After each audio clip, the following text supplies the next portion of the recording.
The Accelerator Podcast is here. I'm your host on tap, Monty King, inviting you to leave ordinary in the dust. Every next level of our lives demands a better version of ourselves. Our guest will inspire you to close the gap. What doesn't happen by design happens by default, so the content on tap is created for listeners to learn and grow. Visit us online at whatsontap.tv or find us on your favorite podcast platform. If you're listening on Apple Podcasts, tap 5 stars and drop us a review. Hit the notification bell to never miss an episode and share your favorites to help others outrun the status quo. Let's get started.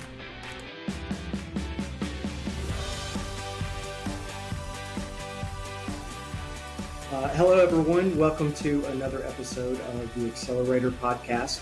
Today is going to be awesome. We're going to be discussing being trauma-informed when it comes to witnesses involved in severe or even fatal accidents and the negative impact that it can have on their deposition. And, you know, when your mental health and wellness of the driver specifically, it's not considered, then it could absolutely have a negative impact on the outcome of the case. And today I've got Dr. Steve Wood from Courtroom Sciences. And he's our special guest on tap today, and he's going to walk us through some witness training and being trauma informed, what that means, what that's like, and the impact that it could have, both positive and negative, doing it the wrong and the right way. So Steve, welcome to the show. Thanks, Monty, for having me. Appreciate being here. Absolutely. I'm excited, and I just want to dive right in. And so I'd like to start with just saying, you know, what are the common signs of trauma that you look for when you're getting ready to prepare or your witness preparation? What is it that rings or keys you in to say, okay, we've got to work on this? I think obviously the first thing is the case facts, right? If we look and see what kind of what's involved, what type of injuries are involved, what's the role that witness has in those events, you know, and then obviously talk to them and find out kind of how they're handling it. Because I think too often attorneys want to dive right into the witness training and start, you know, talking to them about answering questions and how to answer questions, and not spending a lot of time on the front end asking them, how are you feeling? What are your thoughts about being involved in this litigation? You know, what are your thoughts about the fact that you're being essentially blamed for causing this severe injury for someone? And, you know, just talking to them and getting a sense for where they're at. And a lot of times you can get a sense for, you know, are they angry about it? Are they angry about being sued? Are they sad about it? Are they depressed about it? You know, is it something that is causing them to, you know, severely impact their life, whether it means they start drinking or abusing drugs or, you know, having marital problems or any of that type of stuff, to try to get a sense for, you know, what each person is going through. And I think that's the first thing that we need to address. So when I do it, I try to identify, you know, like I said, their role, and then at the same time ask them how they're dealing with the aspects of the case. So how does understanding pre-accident, maybe trauma from up to that point, and then post-accident trauma, do you look at those as two separate things, or is it just overall the mental and emotional state of the individual, which I'm sure varies case by case, right? So it's usually post-accident, at least as far as, I mean, obviously the pre-accident is going to give you this little bit of insight and type of the person they are, but obviously most of the information we always have is going to be post-accident.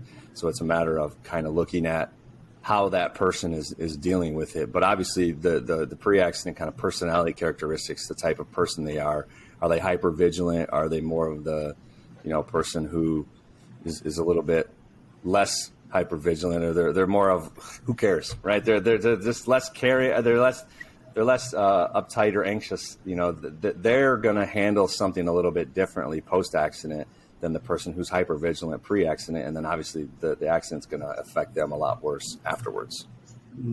How does the timing impact the driver or the witness? Meaning, obviously, once, you know, cases go to litigation, it's typically, I mean, it could be years before they actually are deposed, right? So that time lapse between the occurrence and then deposition, what kind of impact can that have?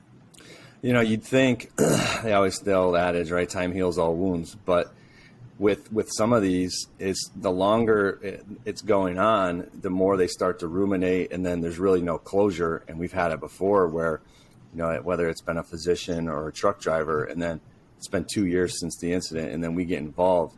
When we come in, they're all almost upset, and they're like, why is this case still going on? Like, why haven't you guys settled this? Why am I getting deposed now 2 years later? Can't we get on and move on with our lives? So, it's almost like they continue to get traumatized every time they're essentially getting heard. They're hearing from the attorney, but then, getting ready and prepared for their deposition, and then getting ready and prepared for if this were to go to trial. So it's like they're getting re-traumatized every single time because now they have to relive it. So you'd think after a while, okay, it's been 2 years since the incident. They're a lot better, but at the same time, these different, kind of hot button points for them are just continuing to keep it rolling, continuing to keep it in the back of their mind, continuing it for them to be impacted. Mm. So, speaking of reliving it, as you know, from a transportation industry perspective, it's almost just the default or the norm to have at least outward-facing cameras, video cameras, recording for the motor carriers. What kind of impact could having, the witness having to relive the video have on the deposition? Yeah, I mean, that is a very careful topic as far as, like, obviously you want your witnesses to see it. Your witnesses are going to see it and have it presented to them in their deposition. But you got to be careful as far as how it gets introduced. Like, you can't just all of a sudden sit down with the driver who, was involved in an incident where they killed a family of 3 and just say, here, let's sit down and look at when you hit them and let's look at all the carnage and all that. Like, you just can't do that, right? It's one of those things with that, a lot of that video is it has to be very stepwise as far as introducing them to it. Say, okay, here's the setup, and then maybe you move a second ahead, then maybe move another second ahead. Or sometimes you can take screenshots of it and then present it. But the point being is you kind of want to slowly introduce that type of information to your witness rather than just kind of throwing it at them all at once. Because like I said, now there's this video is that they've probably been playing it back in their minds. They've been probably reliving it. And obviously our minds trick us, and the way we see things when we're reliving them, it's a little bit different than what the video shows. But the problem being is the video obviously is one of those further things that, let's say, for example, they thought it went a certain way and they thought they had less culpability, or they thought that things happened actually in a more vanilla type of way. Then you show them the video, then they realize it's actually worse than what they believe. So yeah, with these videos and stuff, it's helpful to have all that type of stuff, but it can also be harmful if done improperly and if addressed improperly with your witnesses. So mistakes could be made even by having the video if you don't have a good process and reintroducing that incident, I guess, back to the witness. Yeah, absolutely. And I've seen it before where witnesses, like you said, have seen it for the first time and get visibly very distraught and upset and stuff. And now all of a sudden, you have a bigger issue because now you got to handle that first before you can move on. And like I said, a lot of times everybody wants to just say, "Hey, yep, that it is what it is. Let's move on to the preparation for your deposition." But the truth of the matter is, you got to address the front end portion. So I'm curious because now more and more companies are also at least considering, if they don't already have inward-facing cameras that's looking at the driver. Could that make it even worse for the driver to see, like you just said, in their mind, they've got it played out one way, but then when they actually see themselves and they see the incident, could that, amplify the trauma in essence? I mean, I guess I would say from at least the transportation perspective, obviously the inward facing and the outward facing are helpful as far as from a liability perspective. But as far as increasing the trauma, I mean, I would say there's a potential for it, right? But I mean, I wouldn't say not to do it, because then you're going to say we don't want to put these outward-facing cameras or inward-facing cameras that help with our liability because we're afraid our drivers are going to be re-traumatized. I mean, obviously you want to be able to have that to to protect yourself. But I think the biggest point is just being very cognizant of the fact that, the drivers can be severely impacted by this, and that video could help to re-traumatize them. I think that's the biggest key thing, is just understanding what the impact is of having it. So how do you come to the conclusion, like if someone is so traumatized that it's hard to help them heal, or you don't have enough time for them to heal, or maybe they will never heal? Like what does that look like whenever you're trying to determine what level of traumatic experience or effect they've experienced? Well, I mean, in that situation, a lot of times I want these, because obviously, I have a PhD, but I'm not a licensed clinical psychologist. So a lot of times I want those drivers to get help, outside, and get counseling and get therapy and stuff. And rather than spend all the time with kind of the training, they're going to need to be addressing a lot of the other factors. Because like I said, if they don't get that addressed, then it's almost impossible to train them to get into a deposition, because, as much as you say that they're going to be okay, as much as you want to address how many times they see the accident and stuff, if they haven't really kind of gone to any sort of like clinical psychology, clinical counseling, where they can talk to somebody and help get over it, when the emotion comes out, it's going to come out in the deposition as well, and they're going to end up having a bad response.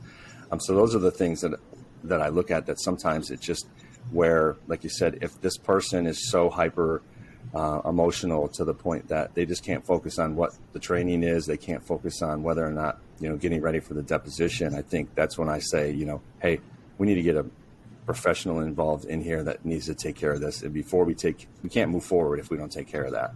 And I've seen before where attorneys will be able to get, depositions pushed because they'll basically say, I can't produce my witness because my witness is in no position to be able to be produced. And like I said, you can use that time to get those other psychological things addressed. So there are resources out there for motor carriers regarding employee assistance programs, or EAPs as they're called, for mental health and wellness, where you can have, offer to all the employees for free. You can't make them do it, but you can provide someone to talk to, a counselor, therapist, however you want to categorize them. In your opinion, do you think that having one of those programs can also help the outcome of a situation like this, if they ever come about, or let's just assume it does? A company that has this program in place, they can pick up the phone and call to someone and not worry about what they may say having a negative impact with HR, because it's confidential, of course, unless it gets to the point to where they're going to harm themselves or someone else. But do you think those types of programs, being proactive and already having those, helps with moving the closure or the outcome of the case and getting an accelerated development? Yeah, I think those programs are a really good idea. As obviously I'm big on mental health and making sure that people are taking care of themselves. I think having those programs in place are really kind of a message to the employees that the employer cares about them, right? And has these things in place to say, okay, if you need these, we have these types of things here. We're here for you because we realize in your situation, especially like I say in the trucking industry, a lot of things happen, and a lot of incidents occur with drivers that they need someone to talk to. And just for be able the companies to say, we have these in place, we have these resources in place because we're looking out for your best interest. We want to make sure that you are mentally healthy. So I think there's definitely a value to having those. With that said, now you have a problem though of where people tend to look at, and we're getting better in society now, where a lot of times people think that somehow if you're going to get mental health help, that somehow it makes you weak. Somehow it's one of those kind of stigmas that nobody wants to talk about, and add into industries like the trucking industry, where it's a lot more, I'd say, alpha male type things, where a lot of people would say, I'm not going to do that. That's for someone else, not me. And I think that's the other problem, and the barrier you have to get over as well, is you can have these things in place, but if you have a culture or you have a thought process where you think that this is something that it's not for you, then you're going to be less apt to use it. So the other thing is not only having these companies be able to show that, we care about our employees, but the other thing is creating a culture where the stigma of going to that and utilizing that in times of need is reduced as well. Well, and it also takes me back to something you said earlier that kind of hit me is you can kind of say to anybody, and we do it, every one of us, we do this every day to everybody. Is, hey, how are you doing? I'm fine. Okay, cool. How are you? I'm doing well. But it's probably one, maybe two questions away from opening up the floodgates of what's really going on, right? Yeah, So, and I think that's a good point, because that's one of the things, like you said, when I talk about talking with witnesses ahead of time in the prep sessions, as you find out how they are. And like you said, they might say they're fine, but then you start asking, like you said, how do you feel about being in this litigation? How are you sleeping? How are you eating? Are you exercising?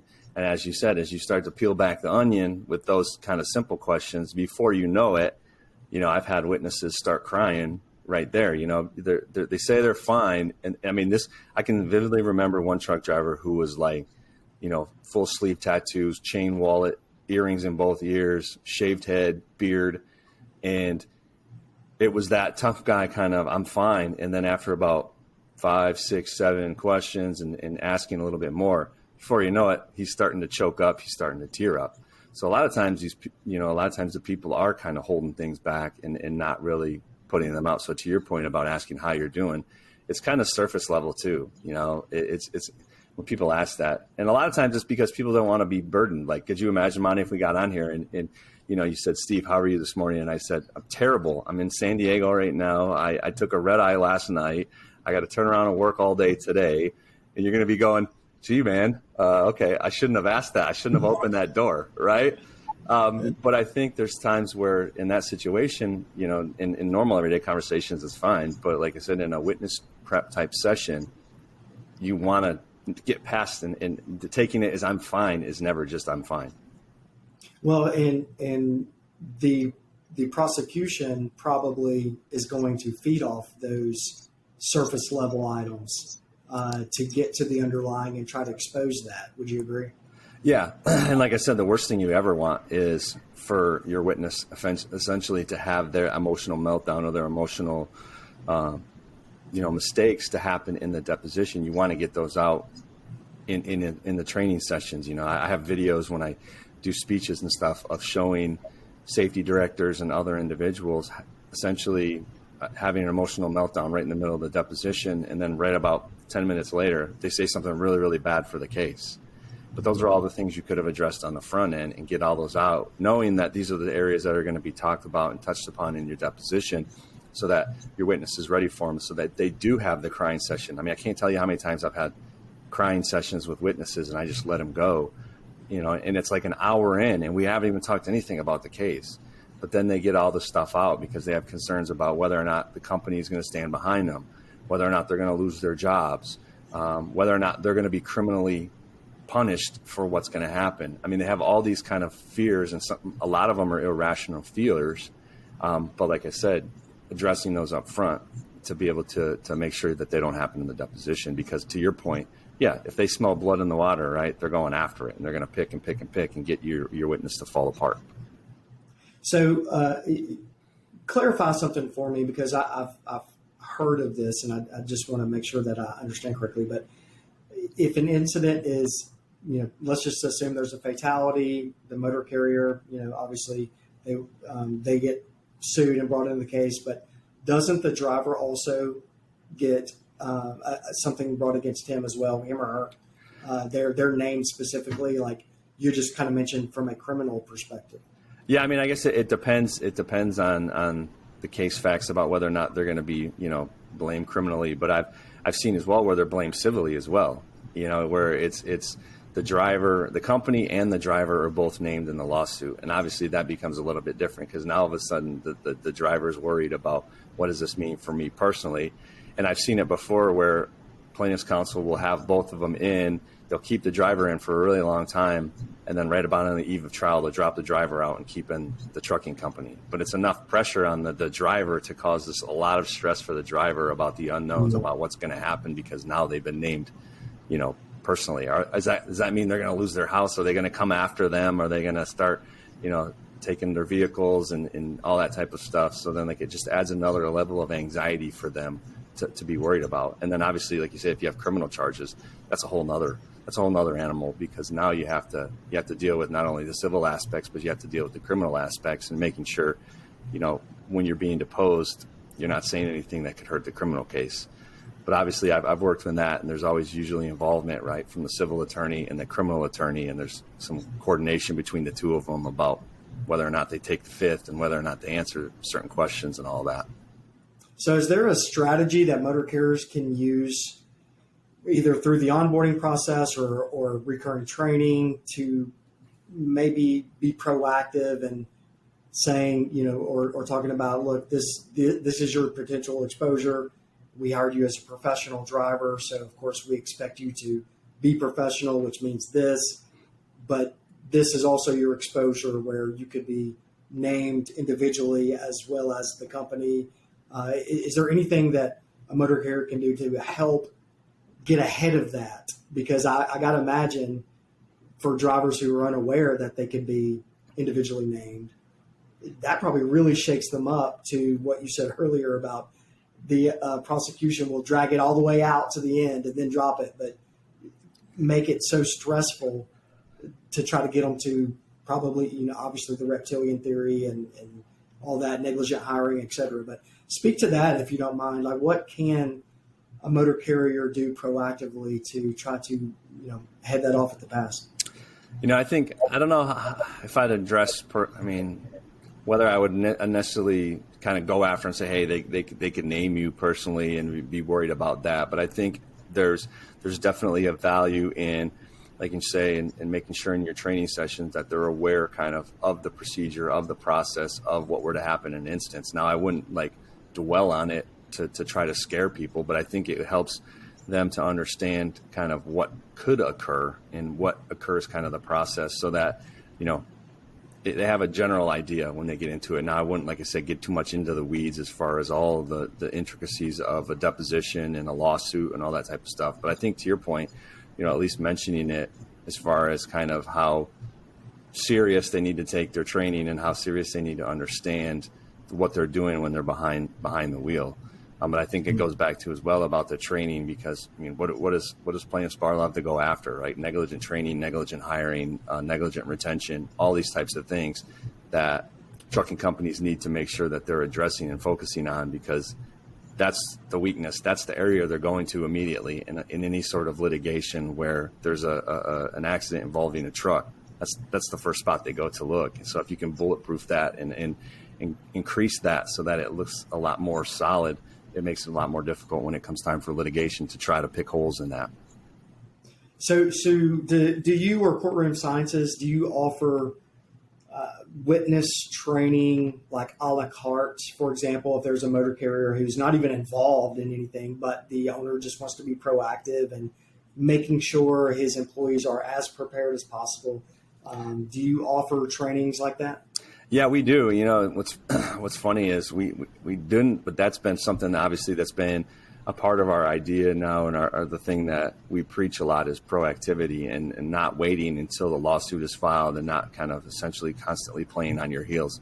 So yeah, there's times that we go in where, I've done it where I'll prep several people who are going to be corporate reps and prep them on the deposition and go through our whole training session, so that if something were to happen, and then we get brought in a little bit later, and that's a refresher course rather than having to do it all at once. Or like you said, I've done it before with employees where, you get 10 employees into a room and you go through the training session. So yeah, there's absolutely times that happens where they're not involved in any litigation whatsoever, and they just want to make sure that all the people that are involved are prepared. And I can tell you that those motor carriers are very, very smart as far as wanting to do that, because they obviously see the dangers of what could have occurred, and they want to get out in front of it. And obviously that is much better of a mentality to be having than, we'll just kind of play it by ear and maybe we'll do something, maybe we won't, and then obviously here comes your nuclear verdict afterwards. Well, and my thought too is, in our industry, there's a saying of, if it's not if, it's when something happens. but our driver could be doing everything right, and someone else end up dying, unfortunately, because of their negligence, right? So it's not just us saying that, we didn't do anything wrong and assuming that because we're a quality motor carrier that we're never going to have an issue. Because there's that, third party that we have no control over, right? So yeah, like you said, you could have done everything right, and then and someone ends up dying and stuff. And like you said, you could think you did everything right, and you could actually have done everything right. Problem is, that doesn't stop anybody from filing a lawsuit. And in that lawsuit, they're going to look for things to show that you did something wrong, And like you said, to your point about dealing with drivers and dealing with others, where they are extremely adamant about, we didn't do anything wrong. Why are we still in this lawsuit? This is ridiculous. It's clear we didn't do anything wrong.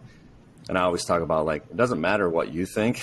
It only matters that opposing counsel thinks that there's a lawsuit out there. So they're going to keep pressing forward it. So the best thing we can do is have you prepared so that when you go into your deposition, you make sure that you do what you need to do in order to be an effective witness, so that if this were to ever go to trial, or, if you go to settle this thing, that you could say, yeah, obviously it's clear we didn't do anything wrong, versus being defensive, versus being hyper emotional, doing any types of things that's going to take something where you factually did nothing wrong and all of a sudden now give plaintiff a strong case when there was no case to begin with.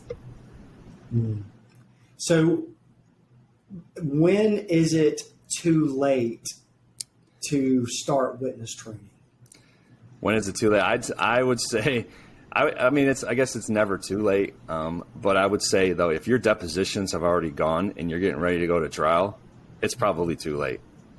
Because the deposition, how you do in the deposition, how your witnesses do in the deposition can set the tone for settlement negotiations. It can set the tone for how you're going to work up your case and how much the plaintiff wants to continue pressing to go to trial. So that lays the foundation of how the case progresses. So I would say, like I said, if you gotten to the point where your depositions have gone, it's probably too late. But with that said, depending on how bad the depositions were, we've worked with witnesses, pre-trial as well, to try to get them to a point where, that they can present well to the jury as well. So I would say it's never too late, but. Well, proactive is better, right? Absolutely. Yeah. Like I said, ideally, to your point, it would be before you even get sued. But then after that, it would be, like I said, getting involved and doing the things that you need to do with, crisis communication language. That's something we haven't even talked about. That's probably for a whole nother podcast, about your language and messaging in the trucking industry, about being prepared when bad things happen. As you said, it's not if, it's when. Well, the question becomes, what does your communications look like? What does your website look like? What does your internal documents look like? Do you have holding statements? Who's your corporate rep? Who's the person that's going to be talking to the media? Having all of those things in place before it even happens. So when something does happen, now you're ready, because now you have that communication in spots. You know who your corporate reps are.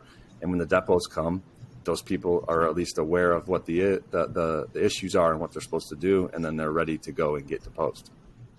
How dangerous is social media for the companies and the drivers in situations like this? Extremely dangerous. I try to stay off social media, as much as I can, because it's just bad in general. But with that said, yeah, social media is really, really bad for companies in, as far as, what your employees are tweeting, what your employees are saying, what you have on your, front-facing community language. Like I said, tip for all of the trucking industries out there: stop saying safety is your top priority on your websites. Stop putting that on your websites, and stop saying that in your social media stuff. But yes, it can be very, very harmful, because, like I said, it doesn't take much to snip something, screenshot it, and then keep it, and then use it later on in litigation. And nothing worse than having your corporate rep being deposed and then having the screenshot from the website, right, stuck in front of their face, and say, "Hey, see, tell me what that's all about." And now all of a sudden they're backpedaling. Hard to dispute it if you're putting it out there like that. Right? Yeah, exactly. And like I said, it goes back, not enough of a concern as far as when those things are getting written up and when those things are getting put together about what would happen in potential litigation if this were to get shown. So I'm going to shift gears a little bit and ask you about the Alec Murdaugh case that's going on right now. I don't know if you've been keeping up with it regularly, or I know we had a conversation and you knew a little bit about it, but a few days ago, I was watching the replay of one of the forensics guys who recreated, like, from a noise perspective on hearing the shotgun from different locations. And, I know minimal about witness training, but I felt like he really frustrated the prosecution with his responses because he was very calm, and his responses when they tried to corner him were, well, it depends, and there are other factors that are involved. And yes, this may be important, but all of this is important collectively. Do you have an opinion on that, or can you speak to that and how that might also translate in a fatality case for a motor carrier? Are there correlations? Yeah, I'm going to have to go back now apparently and watch that. That was one of the days that I missed. Although I did watch the Netflix documentary that's out. There's actually a Netflix documentary that's a 3-part documentary that talks about essentially everything from the boating accident leading all the way up to the current murder trial. That's interesting. But to your point, though, yeah, as far as it depends and all these factors are important and all of these things, yeah, that frustrates opposing counsel because, as I always talked about witnesses, is they want the world to exist in black and white, but really it's shades of gray. Most things in life are shades of gray, and that's what he was trying to say. And it frustrates them because they want the yes or no response. But like I said, he beautifully, then obviously, like I said, I'll get back and watch it. But if he was saying it depends and there's a lot of factors that need to go into it, that's the way to handle it because, like I said, that's the more truthful, honest, accurate answer. The problem is opposing counsel doesn't like it. They make you feel like you're trying to be evasive. They make you feel like you're trying to hide the ball. They make you feel like you're doing something wrong. But the truth of the matter is, as I said, that's the accurate, intellectually honest answer. And if they really wanted to, they could follow up with, well, you keep saying it depends, or you keep saying there's a lot of factors that need to take into consideration. What are those factors, right? Do they ever do that? No. They usually just press and press and press to try to get you to say yes to something because they want you to say yes to it versus asking the more open-ended, and that's where opposing counsel comes in, or excuse me, your counsel comes in and says, hey, you kept saying it depends, and each context is different and all that type of stuff. Do you want to explain more? And that's when you let your witness explain more, provide additional context. And then it helps them because they've essentially become the teacher, and he had they give them an opportunity to kind of show their credibility to the jurors about what factors are going into it and what factors they're using to make their decision. And that kind of contrasts to opposing the other counsel who's basically just trying to press you to say yes or no, to say, gee, he knew there was other factors. He just never actually asked the follow-up question. Yeah. So, go ahead. Go ahead. Well, I was just going to say that's the way we do it. Like I said, in depositions, it's the same way too, to try to address those type of reptile theory questions and these black and white notions of always and never. There's very few things that are always and never, but opposing counsel is pressing always to get you to do that. And they don't like it when you say some variation of it depends. If it's generally yes, not necessarily no, all of that. They don't like it when you say that, but that's the correct answer.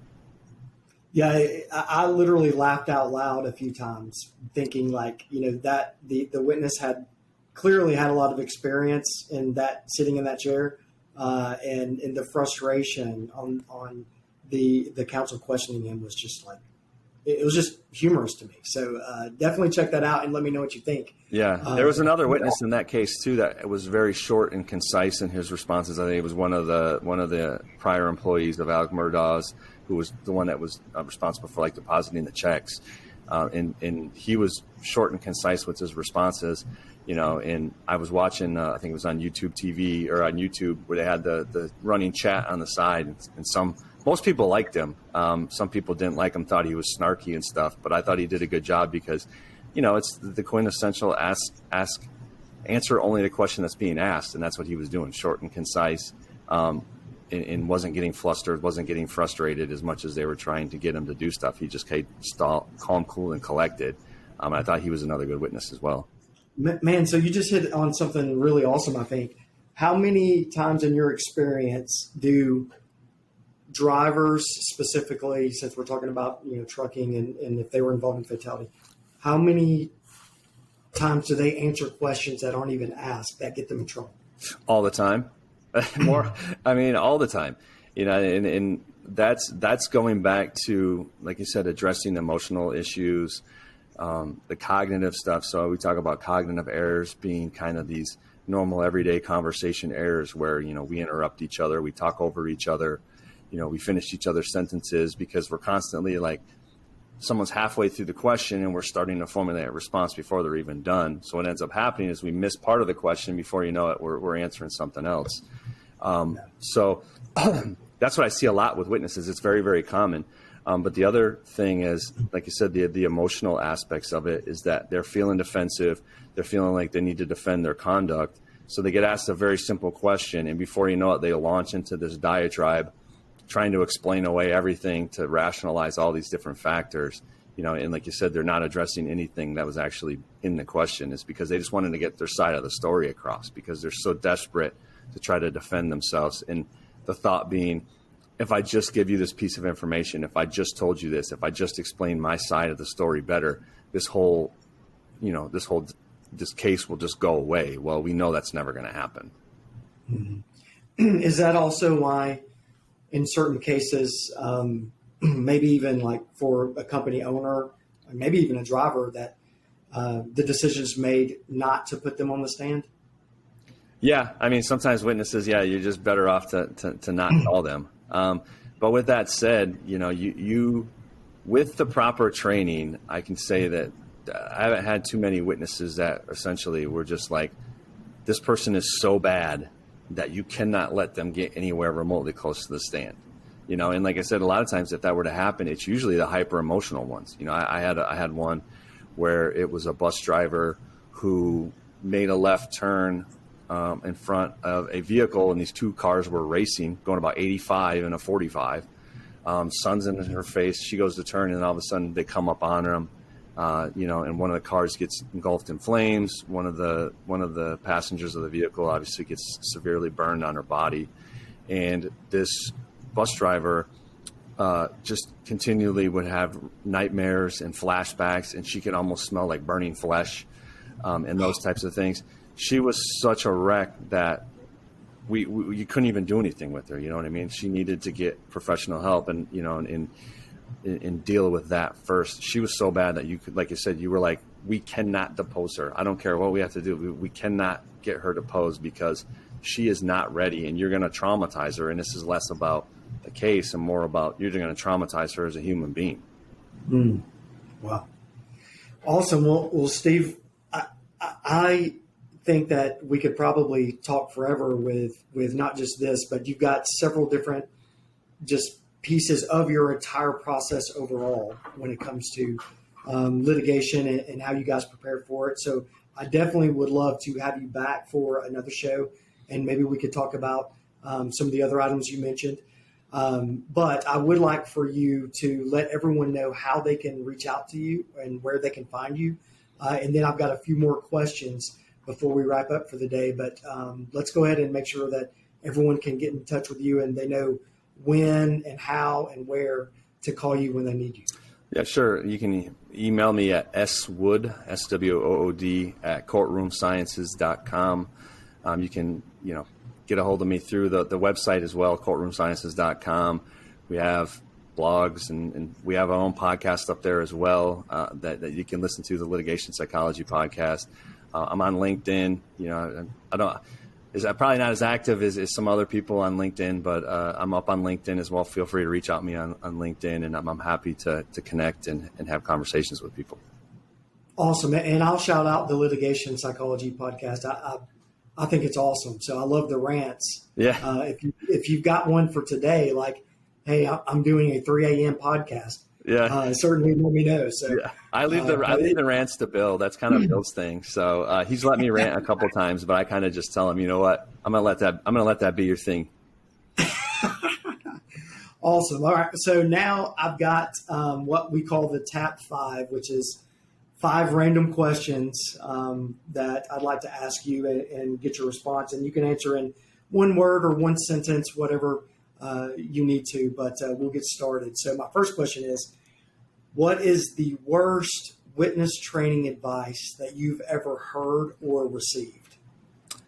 The worst witness training advice.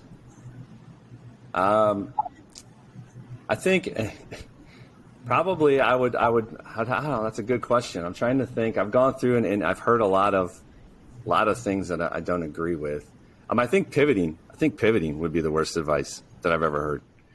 So explain that. Explain pivoting. I think it's the yeah but. It's the I've heard before. Well, I'm not an attorney, but da da da da da da. And a lot of these types of things where you're trying to dance around the question, where essentially you're trying to, in essence, go toe to toe with opposing counsel and try to out argue them or outsmart them.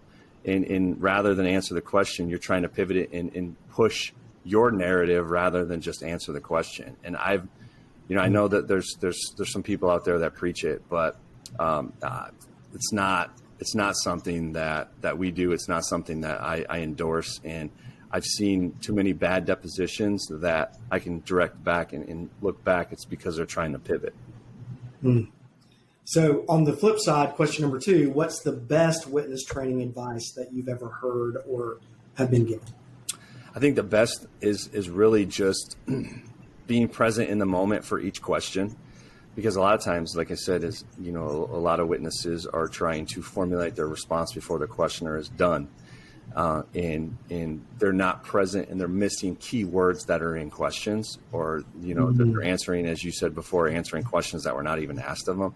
I mean, I can get witnesses to agree to things as dumb as seeing Santa Claus and the Easter Bunny arguing, or seeing someone juggling apples, or seeing someone spinning a subway sign. I mean, I can get them to agree to all those types of things, all because they're not listening fully to the question. They're starting to process the question before it's done. And they feel stupid afterwards when I ask them what Santa Claus and the Easter Bunny are arguing about. But the truth of the matter is, it's because they're not fully listening. So the best advice is listen all the way to the end. Listen to every single word that's coming out of the person's mouth. And then, and only then, do you actually deliver your answer.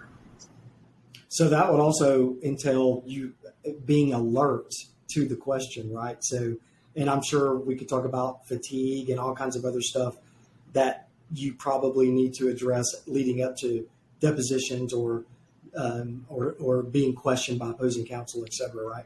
Yeah, like I said, that meaning making sure there's no distractions. Like I said, not worrying about emails and not worrying about what you're gonna do for your grocery list after the deposition is over. But yeah, it's being present for right there, hyper aware of what's going on in front of you versus allowing your mind to drift, which is very, very difficult and gets to your point about being fatigued. That it takes practice, and you need constant breaks, because to be able to do that is very cognitively taxing. Yes. All right. So I'm going to shift gears a little bit and ask you, we're staying on the advice part of it, but what advice would you give to your teenage self before you got into your career and the direction you were headed in life? What would you go back and say to your teenage self to better prepare them? My teenage self is have some confidence, or actually have some pride in your work ethic. Right, a lot of times when we're young, and I harp this on my son, is take some pride in your work ethic, take some pride in what you do, take some pride in the processes that you do, have a schedule, have a work ethic, get up, go to the gym, have a different things that you're doing each day that you're making sure that you do, but take some pride in that, take some pride in the quality of your work, and take some pride in doing things the right way. In doing things, to the best of your ability. And like I said, my 17-year-old self would have kind of slacked off and not been as, prideful as far as doing things the right way, or having some sort of confidence and pride in what I'm doing. That's fantastic, actually. And it reminds me of my son, because, excuse me, he does the trash for the house, but he always forgets to put the bag back in. Right? Yeah. Takes it out, but then Everyone else is always putting the bags back in. So I'm going to have a talk with them. There you go. All right. So the next one, and I'm not saying this is the best question of all 5 because we're only number 4, but in your opinion, who is the greatest professional wrestler of all time? The greatest professional wrestler of all time. And I know you have probably an opinion on this. Mine, though, is, like you said, the easy staple would be Hulk Hogan and all that stuff. But me, I was a huge Ultimate Warrior fan. Yes, my God. I mean, I used to love it. Like, he'd come out and start shaking the ropes and then running around. He was for me growing up. That he was the quintessential wrestler, like I said, with the face paint and stuff. And then some of those long bouts and stuff, the paint would be just completely wore off and all that stuff like that. But yeah, for me, it doesn't get any better than him. Do you recall any of his interviews with, like, I mean, anybody? Like his interview, like, you just couldn't make sense of anything he said. Right. It was he never even answered the question. Imagine him being deposed. Oh, it would be a train wreck. That is awesome. That is awesome. Yeah, and actually, the fact checkers hit me when I had your associate Bill on because he mentioned Randy Savage. For me, it's Ultimate Warrior hands down. And I'd mentioned their career-ending match, and I said WrestleMania 6, but it was actually WrestleMania 7, and I got fact-checked for that. So, well, hey, so I'll have to clarify with him as well. But yeah, that was one of my favorite matches with Ultimate Warrior. What was yours? I'm trying to think. He had the one with Hulk Hogan, and I can't even think of what WrestleMania it was. That was 6. Yeah. Okay. There you go. Yeah. So, That title for title, Intercontinental and World Champion. Yeah.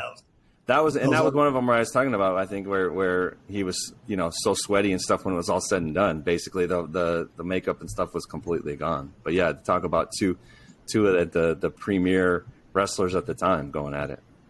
Oh yeah, that was awesome. Good stuff. Okay, so number 5. I know you're a dad. So what is your best bad dad joke? Do you have one? Oh God. Honestly, I don't have a dad bad joke. I'm sorry to burst your bubble, what? But I tend to stay away from bad dad jokes. I like to kind of take, like you said, talking about taking pride. I take some pride in the fact that my son, who's 11, still likes having me around, and doesn't say that I'm an embarrassment to him. So, and even the other day, he actually said, Dad, when I get older, I want to be like you, but I don't know about that. But the point being is, I try to stay away from those because once I go down that path, I might go down the path where he doesn't want me around anymore. It's like, Dad, you're an embarrassment. My friends are over. Go to the other room and leave us alone. So I tend to stay away from them. Well, in that case, I've got a safety one for you that I'm going to give you all that right. You might be able to use. And I did some research on this, and it's actually specifically for your niche. So what do you call a priest who becomes a lawyer? Excuse me, who becomes a lawyer? What do you call a priest who becomes a lawyer? I have no idea. A father-in-law. That is That's awesome. Well, Steve, I definitely enjoyed it. It's certainly been a pleasure. If you need anything that I can do, let me know, and I'll do the same. I hope you'll come back and visit us again soon. Yeah, no, it was good. I have had some fun getting a chance to be on the other side and be a guest on someone else's podcast. So I appreciate you bringing me on and having this talk, which I think is highly needed and doesn't get addressed enough in something that is definitely very important to the trucking industry. Agree. Well, thank you, Steve Wood. Thank you, Courtroom Sciences, and to all the GFOPs of the Accelerator Podcast. We will see you next time.